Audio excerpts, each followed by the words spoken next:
This edition of the Ridley Report is brought to you by LiveFreeOrDieRally.com. Have you faced me? If you have a story that you want to see on the Ridley Report, well, there's a way to go about doing it and a way not to go about doing it. Let's start with what doesn't work. Sending me an email that says I should do a story about the thing you think I should do a story about.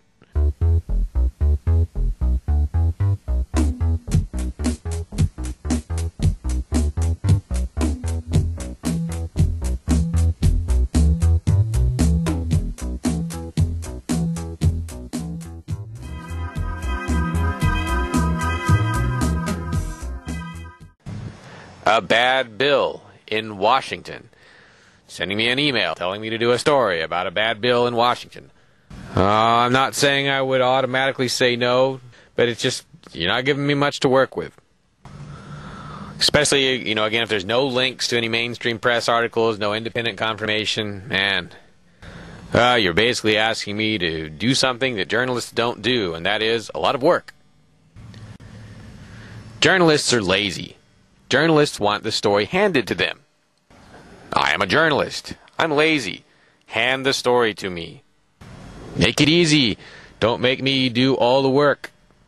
For instance, if you have a problem with some new federal gun law that's going to ban some type of ammunition, well, that's great, but I need something to take pictures of, or I need video.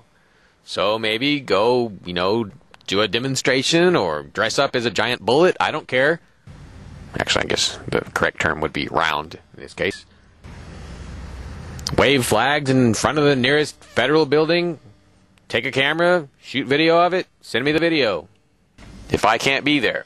Now, I've got pictures. I've got something other than a concept. It's very difficult for me to just do a story about a concept.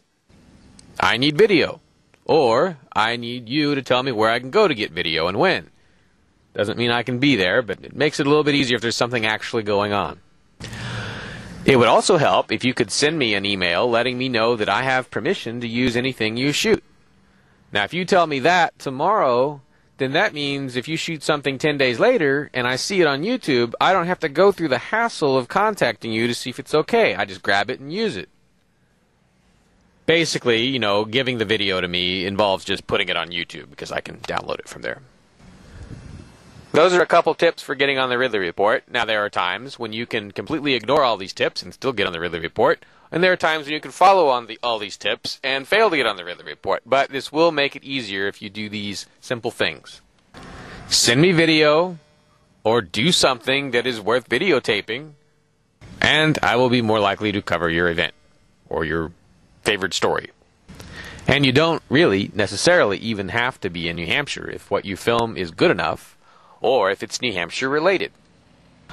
I've always thought it would be really cool, suppose if there were some kind of a crackdown on freedom lovers in New Hampshire and it was perpetrated by the federal authorities, well, then it doesn't matter where you are. You can show up in front of the nearest federal building with a sign protesting that, and I would be very quick to air something like that. Further away you are, the better for something like that. Because distance would be a magnifier. I mean, for instance, say you were in front of the U.S. Embassy in Geneva, Switzerland, or something like that. That would be very powerful, and yes, I would put that on the air. If at all possible.